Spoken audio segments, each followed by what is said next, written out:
Why is photography an important form of mass communication? Photography is a very important form of mass communication because it is part of media like magazines and web pages. They can be very artistic and have powerful effects on people's perception of beauty, fashion, and society. The power of the image may persuade and convince as it can educate individuals. In recent years, images have become an essential part of media content. They express ideas, emotions, and history in a simple and effective way. What is the role that technological changes had on the film and television industries and content? Once film got the use of color and the sound in their films, Hollywood was born. Before Hollywood, everything was short, silent films with subtitles.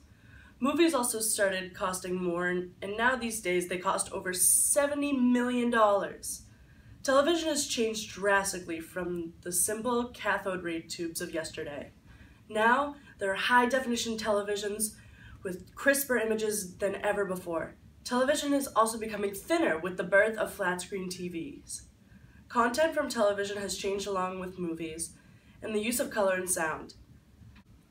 There are now hundreds of channels to flip through instead of the original 4. Which are the ways business models and structures have influenced the film industry? Business models and structures have influenced the film industry by producing films that are for specific audiences.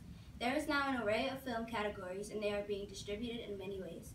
Of course, we still have traditional cinemas, but they also have modernized, and now people are able to watch movies in 3D forms and many other ways. Businesses have made the film industry versatile and have even sought to the creation of promos and movie trailers to draw audiences in.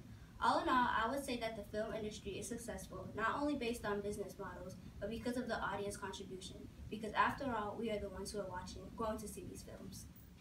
What is the development of television from its original origins to digital TV? At first, television's sole purpose, in my opinion, was to entertain.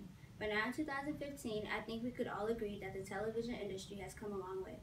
Today, we now have digital television, which is a format that delivers better pictures and sound, that uses the broadcast spectrum more efficiently and adds versatility to the range of applications.